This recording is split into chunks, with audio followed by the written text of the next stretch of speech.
బులెటిన్లో మరో breaking news చూస్తున్నాం. ఓబుళాపురం మైనింగ్ కంపెనీ కేసులో దోషిగా తేలిన మాజీ మంత్రి గాలి జనార్దన్ రెడ్డి సహా ఇతరులు దాఖలు చేసిన పిటిషన్లపై ఇవాళ టీ హైకోర్టు తీర్పు వెలువరించనుంది. ముద్దాయిలు గాలి జనార్దన్ రెడ్డి, బీబీ శ్రీనివాసరెడ్డి, వేడి రాజగోపాల్, అలీఖాన్ దాఖలు చేసిన బెయిల్ పిటిషన్తో పాటు గాలి జనార్దన్ రెడ్డి విడిగా దాఖలు చేసిన జైలు శిక్ష, సస్పెన్షన్ పిటిషన్లపై తీర్పు వెలువడనుంది. జైలు శిక్ష, సస్పెన్షన్ పిటిషన్పై నిన్న వాదనలు కొనసాగాయి. జనార్దన్ రెడ్డి తరపున సీనియర్ న్యాయవాదులు నలిన్ కుమార్, నాగముత్తు వాదించారు.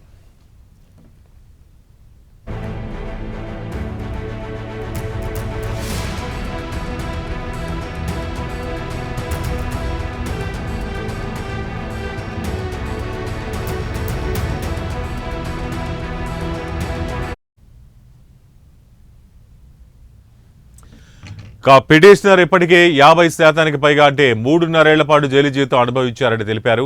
ఇంకా 3.5 ఏళ్ల జైలు శిక్ష మాత్రమే మిగిలి ఉందని, ఈ దశలో శాసనసభ్యత్వం కోల్పోకుండా సిబిఐ కోర్టు తీర్పును సస్పెండ్ చేయాలని కోరారు.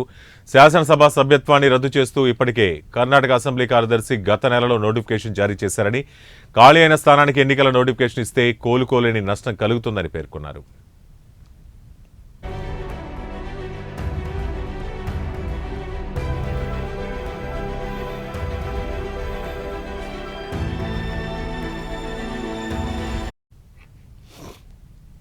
ఇక బెయిల్ విషయంలో ఎలాంటి అభ్యంతరం వ్యక్తం చేయని సిబిఐ జైలు శిక్షను సస్పెండ్ చేసే విషయంలో వ్యతిరేకించింది.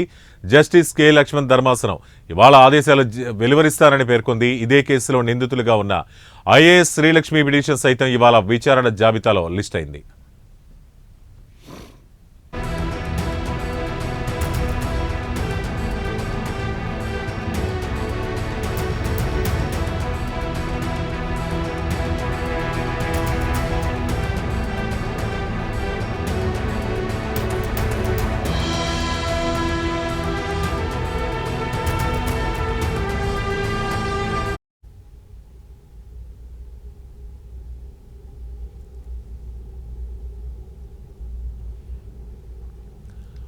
ఓబుళాపురం మైనింగ్ కంపెనీ కేసులో దోషిగా తేలిన మాజీ మంత్రి గాలి జనార్దన్ రెడ్డి సహా ఇతరులు దాఖలు చేసిన పిటిషన్లపై ఇవాళ టీ హైకోర్టు తీర్పు వెలువరించనుంది. ముద్దాయిలు గాలి జనార్దన్ రెడ్డి, బీబీ శ్రీనివాసరెడ్డి, వేడి రాజగోపాల్, అలీఖాన్ దాఖలు చేసిన బెయిల్ పిటిషన్లతో పాటు గాలి జనార్దన్ రెడ్డి విడిగా దాఖలు చేసిన జైలు శిక్ష, సస్పెన్షన్ పిటిషన్లపై తీర్పు వెలువరించనుంది. ఇక జైలు శిక్ష, సస్పెన్షన్ పిటిషన్పై నిన్న వాదనలు కొనసాగాయి.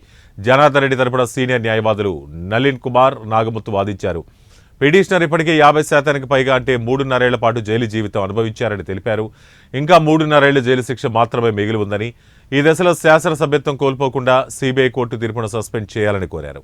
ఇక శాసన మండలి సభ్యత్వాన్ని రద్దు చేస్తూ ఇప్పటికే కర్ణాటక అసెంబ్లీ కార్యదర్శి గత నెలలో నోటిఫికేషన్ జారీ చేశారని, ఖాళీ అయిన స్థానానికి ఎన్నికల నోటిఫికేషన్ వస్తే కోలుకోలేని నష్టం కలుగుతుందని పేర్కొన్నారు.